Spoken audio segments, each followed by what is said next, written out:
So let's bring on someone else from a publication that we like very much, Jacobin magazine. We are joined by Branko Marcetic, who is a writer who I respect immensely. Whenever I see that byline, I know I'm going to read his piece. Branko, how you doing, brother? Hey, great. How you guys going? Doing Not good. too bad, man. Really excited to have you on, which have this conversation, which I'm sure everyone's going to react to very normally. I mean, this actually, I think this gets us into maybe setting this up because there's something I'm sure you know this on your side in print, but in digital media, in YouTube, podcasts. If you put AOC in your title, it's going to do some numbers, right? There's just like a constant appetite for conversations pro or against this group of people. And I'm curious, before we start to get into like the nitty gritty of your argument and what you outlined in your piece, like maybe what's some of the inspiration for feeling that, right now and, in August, right now is the time to sort of, put a compilation of the things that they've been able to achieve while in elected office. I mean, what was the inspiration here? I think we've all seen for a while there's been this kind of very over the top and hyperbolic, condemnation of AOC and the squad. That kind of it's often very one dimensional. It kind of focuses excessively, or at least focuses exclusively on the place that they fall short, which are very real and legitimate, and then completely ignores everything else. And I think there's a variety of reasons why that happens, but it's existed for a while now. And there was a piece in New York Magazine by Freda Boer, who normally I actually quite like his pieces. I didn't agree with this one. I thought it was lacking certain things. I speak to activists who work and collaborate with the squad on a variety of issues, foreign policy and other issues, and I know that there's a little more to the story than is usually presented. So I thought it would be good to maybe just balance out some of the vitriolic nature of the coverage of these people in Congress, and actually have a think about what is the actual value of having left-wing members in Congress. What do they actually bring to the table? Is it just a matter of sort of compiling all their bad and good votes and then minusing one from the other and seeing what number comes out, or is there actually something more kind of fundamental? Is there something actually that a role they play for people who are engaged in movements on the ground? That was sort of the thinking I went into the piece with. Yeah, so I mean, I want to jump into some of these things because I will just be honest and lay our cards out on the table, particularly on the railroad vote. I was extremely disappointed. I found that to be a really devastating moment for the left, and I always have this kind of tension whenever we're reporting on this kind of stuff because I am very frustrated with the state of play of U.S. politics right now. But one thing that does frustrate me is that I almost feel like when you do these criticisms, it's like pushing on an open door. And what I mean by that is that I feel like sometimes people who don't really follow politics closely, right, and fair enough, I mean, there's a lot of stuff going on in our lives, might miss some of these other things that are happening that are positives, right? So you see these big things that are really devastating. Yes, I agree that they're devastating and problematic, and I don't know if you agree with that or not, but people also miss all of the other stuff that's might not be getting on the front page of things. But before we jump into all of this, I do want to focus on one specific thing that I know you're going to get criticized for, and I think is extremely unfair, which is their position on Ukraine. You have been a very outspoken person about some of the pro-war sentiments of the Democratic Party as a whole, and even some of your disappointment with these members of the squad. I mean, you get attacked constantly online for your position on this kind of thing. So I just want to front load that for anyone who's less familiar with your work, that you can't come at this guy for not having a principled take on Ukraine. No.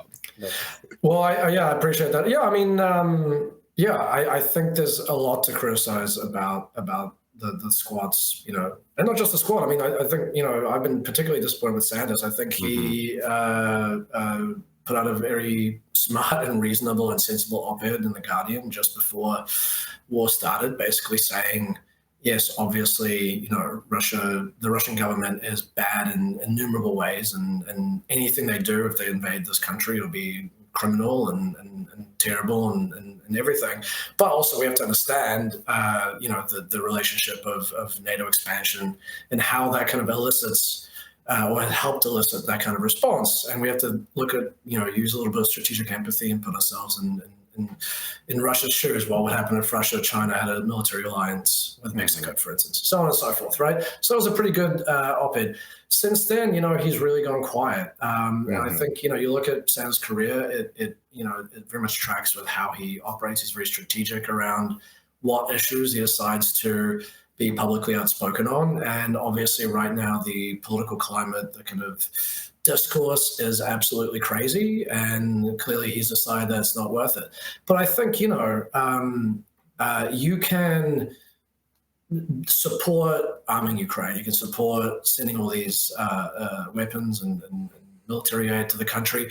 You can still be in favor of negotiations. A lot of people, in fact, have, in the sort of intellectual space. You can also, support Ukraine's right to self-defense while warning about the profound dangers of nuclear war. And he hasn't done either of those. And, I think some of the squad also have fallen short on that. I think that's where I'm most disappointed. I think, whether you want to argue about the military going there or not, factors in US, and not just US, but, US and European, and I would say even just Western political discourse. Yeah. It's the idea that of not sending military weapons is simply a non-negotiable thing. It's not a thing that it's kind of became a beyond the pale idea. So you can understand why politicians would be cautious on that front. But what I think is completely indefensible is to not talk about, the need to enter peace talks, the need to wind down the war. So I think that's kind of my criticism of them. And I have to say, though, I mean, we have to acknowledge the good and the bad. Yes, the squad has voted for all these military aid packages. But by the way, Ocasio-Cortez was one of the very few signers of that diplomatic letter back in October. And at this point, God, when you look at the bloody death toll, that not just, in just Ukraine, but also, the Russia as well. I mean, it's a monstrous death toll.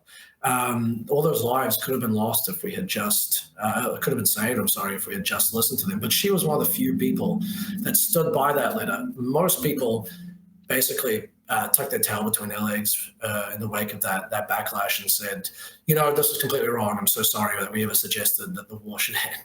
So, let's give a little bit of credit. I think that's part of the problem with this discourse around the squad. It's very kind of unbalanced. And, No, I mean, and I think that's a very fair point. So, I mean, let's start us off, and maybe we can start domestically. I mean, you went through both some of the votes that AOC and members of the squad have taken, but also some of the relationships with people in the labor movement, with people in the NGO sector. I mean, could you give people a kind of general sense of some of the things that you sort of talked about in your piece that might be either surprising or unnoted by most people when it comes to the record here?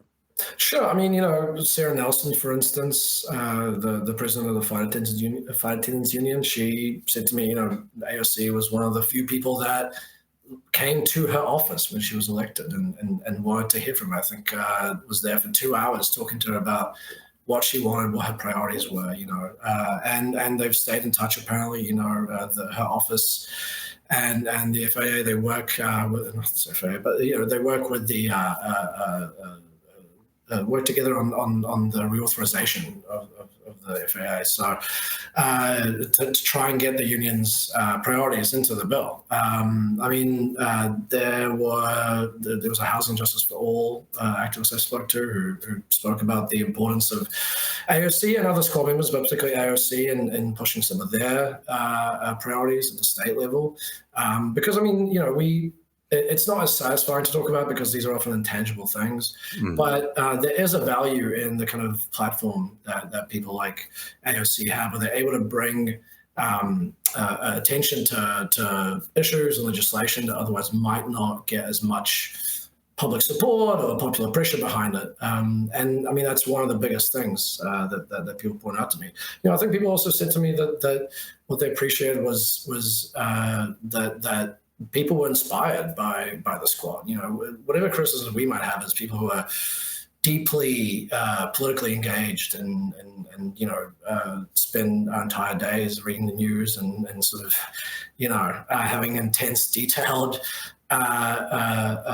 arguments about everything that's happening. I mean, there's a lot of people who are politically disengaged who maybe don't know that much about what's going on, or perhaps are interested in, but find it daunting, and they have been inspired by the squad to get involved. Whether it's to get involved in activist work, whether to join a union and start organizing. I think that's another intangible thing. But also, if we're just talking about domestic stuff, think about the Green New Deal. Again, people will say, "Oh, well, this bill went nowhere, didn't get even passed in the House.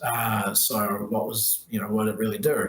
But I find it a little bit of a stretch to say that if we would have seen some of the movement as inadequate and flawed as it has been under the Biden administration. But I find it hard to believe that we would have seen that movement happening on climate without AOC first, bringing the massive amount of publicity and energy behind the Green New Deal and sort of putting forward a marker for what not just what the left's response to climate change is, but really what the national response period should be.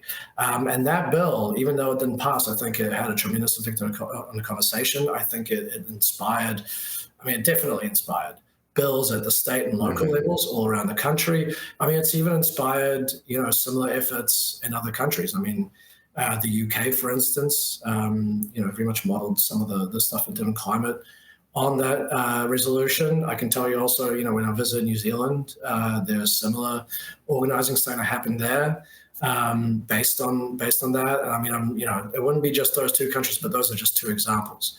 I think that's a pretty good list. I'm sure I'm missing something out, but people can always read through and one thing that you noted in the piece was particularly like on the Green New Deal was AOC's like willingness to like hear criticism or like parts of that bill where people felt it didn't go far enough. Too, which I think is something that's really important to note as well. Is that there is a connection, and I think towards the end we could maybe go into some of like what the squad is and maybe some of the other problems there. But I think that's a very, very positive thing that, again, like people might not, if you're just sort of engaging with politics in the sense of like being a viewer, right, of just like following the news or just seeing what happens on Twitter, you might not know about these kind of conversations that are happening that are steering them in a certain direction. Yeah, it's important that there are people in Congress who are actually responsive to the left, because a lot of lawmakers are not. And I think a lot of people read a piece like this, or they see a piece like this, and I think their knee-jerk kind of reaction is they think, oh, this is a piece about how criticizing the squad is bad, or criticizing these, anyone on the left who has been elected to office is bad.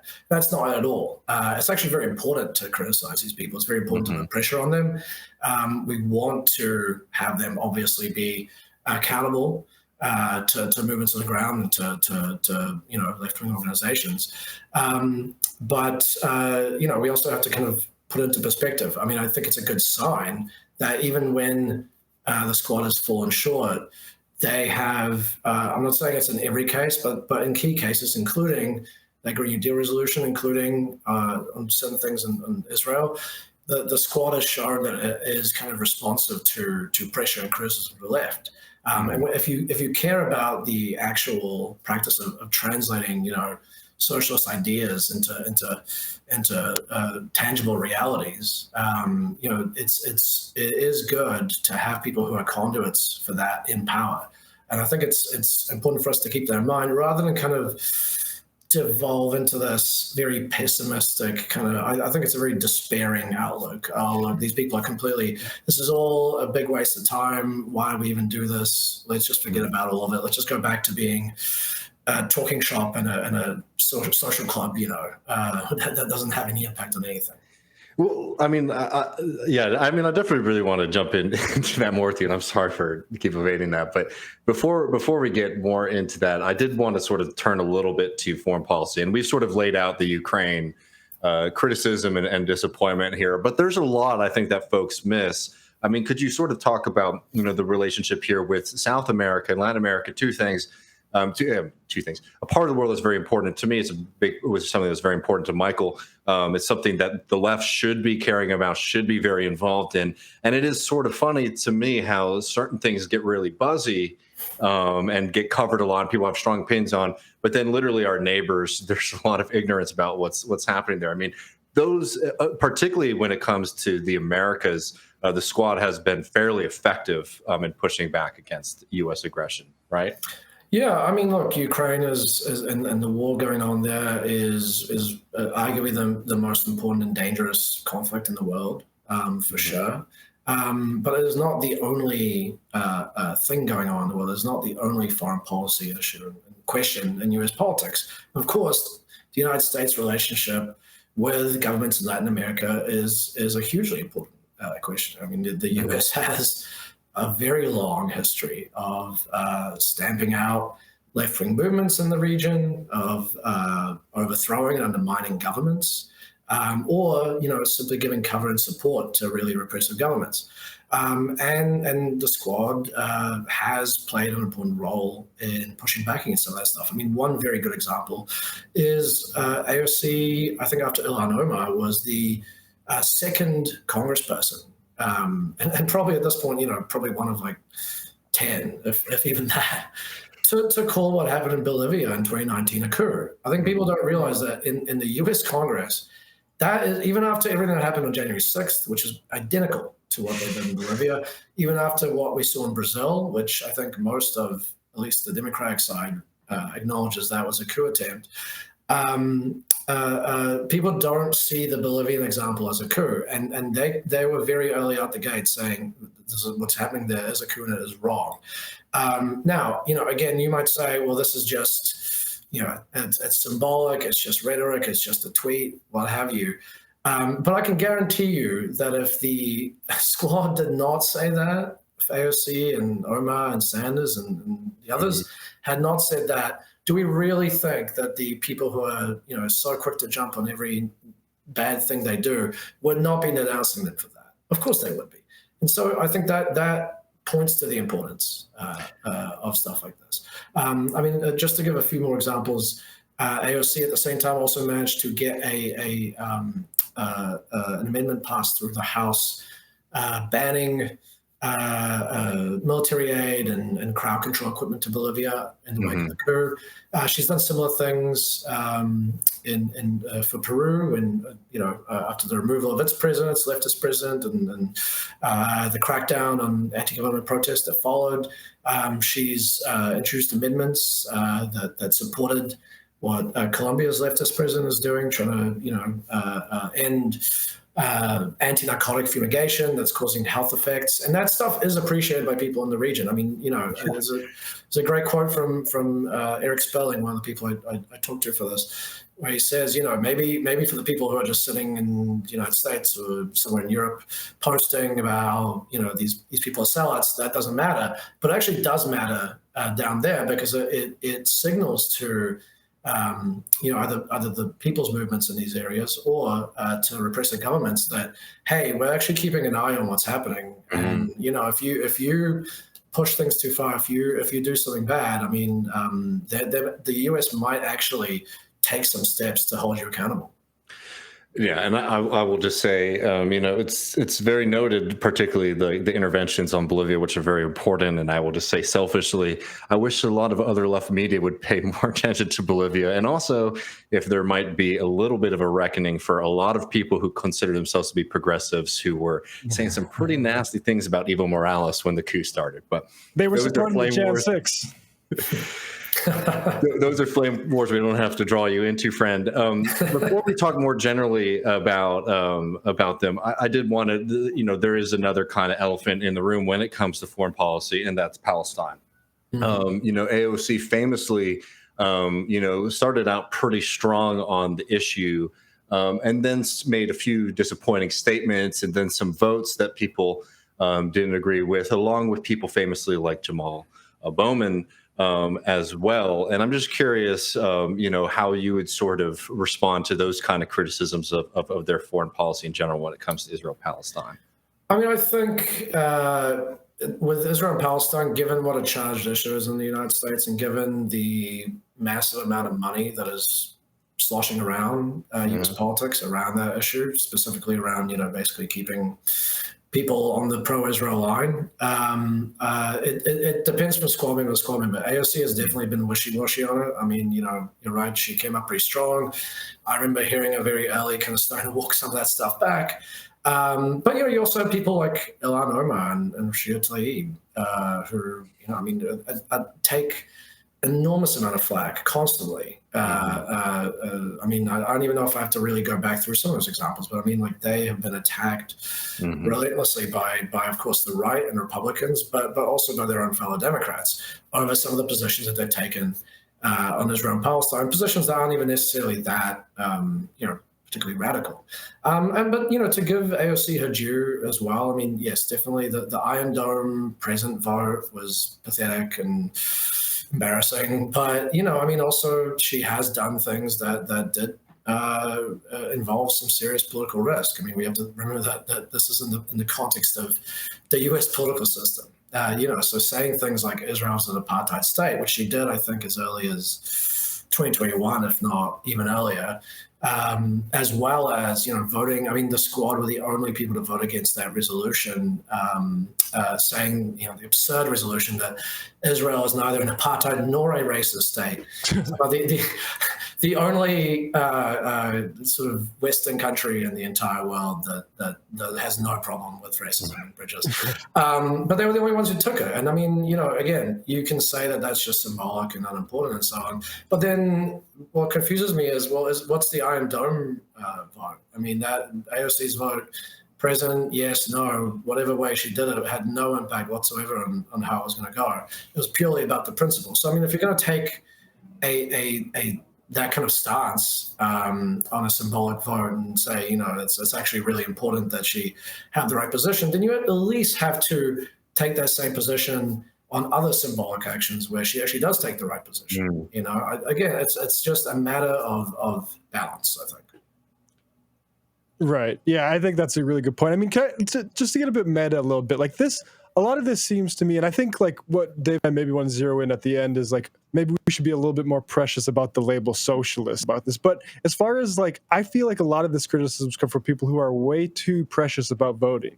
Like, if you don't want to vote, fine. But like, to the extent that like there's someone to vote for on election day, like, these people are way better than replacement level politicians goes. And like, I'm wondering what you say to people who are like, well, you vote for anybody within this party constellation, you're supporting empire or you're supporting like finance capitalism. I mean, again, talk to the people who are working on campaigns, who are on the ground and trying to actually get things done. They don't see it that way. I mean, I'm sure they have criticisms, obviously, as we all do, of certain actions and things that they've said and things that they've done, of course. But they see them as an asset. I think one of the people I spoke to, the Housing Justice for All activists, told me about how, I mean, look, all politicians kind of collaborate and organize with constituent groups. But, in AOC's case, if Joe Crowley had kept winning, I mean, Joe Crowley happened to organize with landlords and homeowners and so on and so forth. The difference is that AOC and people like her, the novel thing that they do is that they actually reach out to unions, to low-income people, to ordinary workers, to activists on the ground, and try and see how they can be helpful to their struggles. So I think I think that idea that, you vote for anyone in this power structure, it's a vote for empire and capitalism. I think that's just kind of such it's a very seductive and kind of morally rigid way to look at it, but it's completely divorced from the reality of people who are actually trying to make change on the ground. Yeah, and I think that's what's important about your piece is like, interviewing Sarah Nelson, Flight Attendants Union. We also have, defending rights and dissent, Chip Gibbons, we talk about, him, and of Yeah. course he'd like them all to be more, brave about this stuff, but like working with their offices to like talk about freedom of press and Assange, for instance, and, or AOC going on a trip to Brazil, and, that sort of international like building, political building is like, I think, I like to see that. No, for sure. To me, it reminds me of that kind of discourse that was happening when Sanders was running. That was very much in the minority at the time. When it looked like he actually, had a good chance to win the presidency, and you would get people being like, "Wow, look at what he's actually proposing. He's a social democrat." He's not proposing to, he's not running on nationalizing whole industries and so on and so forth. And I think all of us at the time understood that to be a ridiculous position. Because look, this is a guy who actually had a shot at taking the presidency and maybe not going as far as we would like to in our dreams, but had a real chance to move things forward and leaps and bounds if he had wanted. So the idea that he should now run as a kind of socialist revolutionary and want to run basically on Castro's platform or something was of course absurd. And I think the difference, part of the difference, I think, is that obviously he lost. And I think that the incredible wave, a feeling of optimism and the feeling that things were going somewhere really kind of dissipated in the wake of Sanders' loss. And so now people have kind of gone back to these sort of ultra leftist, ultra moralistic positions on things because they believe that the sort of compromises that the squad are making in terms of what kind of positions they take and what they're kind of willing to take political risks on are not worth it because none of this is going anywhere and we have nothing to show for 5 years of them being in office. But again, objectively, I just don't think that's true. I actually think there is a lot to show for it. Unfortunately, we're talking about what, 6, generously 10, if you want to add a few more people in there, 10 members at most in a House of 400 and something, and in an overall Congress of 500 people. Obviously there are sadly stark limits to what they'll be able to achieve. But I think that it's not that they've achieved nothing. I think let's not fall into just complete pessimism and demobilize. So just put my cards on the table a little bit. It's like. I really liked your piece, and I shared it, and we had you on because I agreed with a lot of it because I think it is really important to be able to recognize who people are. What really frustrates me about that kind of black and white analysis that people do is like you're either like a radical socialist or you are like a class enemy. It's just not helpful, right? It doesn't help you understand the constellation of power in American politics, and it doesn't help us build better movements. And also, if you're not thinking about how mobilizing and motivating some of these figures can be for bringing people into the movement, you're making a big mistake. Bernie Sanders, a great example, that I think more people are more favorable of, right? Somebody who created a tremendous space for socialist movements, for the left, for projects like this, for projects like Jacobin. Now, where a lot of my frustration lies with the squad is like, you'll look at something like the railroad vote, right? And you can look at that and you can see how some people, even within the labor movement, are saying like, hey, they actually did what we asked them to do, right? Don't criticize them for that. And that's all well and good, except that I think the role of a socialist politician should not just be pursuing only good progressive policy, but actually sort of moving politics in a certain direction. So if you have a kind of more conciliatory aspect of the labor movement, which is saying like, we're not super worried about this, versus a more radical militant side of the labor movement, I think the role of a socialist politician in that situation should be to amplify the more radical militant side of it over the others, right? And for me, that betrayed a way of thinking that wasn't particularly socialist, right? It was more liberal. Like I've heard the people, I've talked to the affected groups, and I've listened to their concerns, right? Which is like a liberal kind of discourse way of thinking about politics. And when that happened, I found it to be a really demobilizing and demoralizing moment on the left. And so I say all that to say that, like, there's a lot of frustrations I have with these folks. I don't think that right now that we have like the roster or the bench of like really class rooted socialist politicians, certainly in Congress, or even that we're developing. And that's something that we have to be doing. Because I'll just go back to my classic line on AOC. It's like, if you're really fixated on AOC or the rest of them, well, the problem is that all of our hopes and dreams are sort of here on this one person. So then their like personality and like the way they engage with politics really start to matter more than the movement, right? Because like, oh, AOC wants to talk about sunscreen, right? This is a portrayal of the left, right? Well, in any kind of rational, like, motivated, organized socialist left, I mean, would it matter if one figure did something like that, right? Regardless of how you feel about it.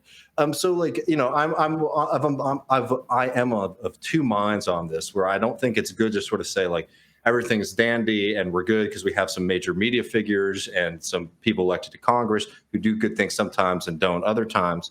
I don't think that that's correct, but I also think it is just so demoralizing and demobilizing to this movement to sort of treat all of these figures as traitors or as people who are working against us. Or people who are really just symptoms, like all the frustration that we have with them is symptoms of the fact that we're in a really tough but important building stage of a real viable socialist movement in this country. And AOC was like such a success, right? In the sense of like, no one thought she was going to be able to beat Joe Crowley. And like, now there's a kind of victim, like we're victims of our own success, in the sense that like before we had this movement, we were able to shoot up some major political figures into Congress. And now we sort of have to deal with that, tension between the organizations that supported them early on, or the movement that might have, and like the figures, because like they get calls from members of DSA, but they also get calls from NGOs and other groups that share a lot of our values, but maybe not all of our politics, right? So anyways, like I know that was long-winded, but like I'm curious, like if you have any responses to that, because it's a difficult dance, and it's not good for doing YouTube where you're supposed to be really firm one way or the other. But that's just sort of where I'm at right now on that entire question. I'm curious if you have anything you'd like to add. Yeah, no, I mean, I think you hit the nail on the head. I think honestly, you can kind of split the camps, I guess, of responses to this piece, or even just this general kind of argument, in two. There's the people who would look at this stuff and go, oh, it's all been a waste of time, let's forget about it and take our ball and go home. And then there's the other response, which is my response, which is to go, there's actually been some progress. It's not nearly far enough, of course, and it means that we should keep pushing further. I mentioned it in the piece very briefly, but I was at this conference about just 2 months ago or so. It was the, I think, first ever meeting of socialist elected officials around the country. At least in the last, 100 years or so. It brought together about 50 people around the country, elected all over the place, the South, the West, Midwest, Northeast. A lot of these people, they were sometimes the sole people on their city councils or what have you. Sometimes they had some part of sometimes they actually had blocks that they were able to really get stuff done with. But a lot of these people actually notched up some genuine accomplishments. I mean, it's small scale stuff, but it's not nothing. And I mean, if you had said to anyone, 9-10 years ago that and sometime there's going to be socialists in city councils all over the country, passing ordinances to keep rent low and to steer affordable housing, they would say that's ridiculous, that's crazy, it's never going to happen. And I think that, to me, that means we have to just keep plowing ahead, and obviously that's going to require some self-reflection where there is failure, and there have been failures, of course. I could go on for hours about the failures that there have been. But, I think sometimes excessively focusing on the failures, I think sometimes people think it's realism, and I don't think it's realism. I think it's like it's a form of kind of its own self-deception. Pessimism is not always kind of the most accurate kind of way to view the world. I mean, yeah, I mean, it's very clear how misplaced pessimism could completely like make you miss something, right? Like, and we're going to talk about it in the post game, but Robin Wansley, an independent socialist on the Minneapolis City Council, is spearheading the rent control fight, and also the Uber Lyft driver pay rise fight, and vetoed by Mayor Jacob Fry both times. But we talk about this problem of wanting to differentiate the socialist movement from the neoliberal Democrat movement. Well, it's happening in Minnesota. You're not getting rent control. At least you have somebody there fighting for it and elaborating it. And then it gets to the executive and they kill it. But, that's better placed than, like you say, like I figured we'd be in 2013. Well, often, I'll just add, often that kind of stuff is not the end of, a fight. It's often the beginning. I mean, I think people maybe have like a slightly, romanticized view of how these things get passed. I mean, the road to success is often paved with just failure after failure after failure until it happens. Right. And just because that measure was vetoed does not mean that's the end of it. So and I would say the same thing for many such similar fights. Well, brother, really appreciate you taking the time. The piece in Jacobin by Branko is AOC and the Squad's list of left-wing accomplishments is quite long, but just a couple other pieces that you've put out since that I think are really good. U.S. presidents keep bungling disaster responses. And a really great piece on something that I wish we have covered more on Left Reckoning. I always regret that we can't get into everything. Imran Khan's Ousters, a story of U.S. power and propaganda. Branko is definitely somebody you should be reading if you aren't already.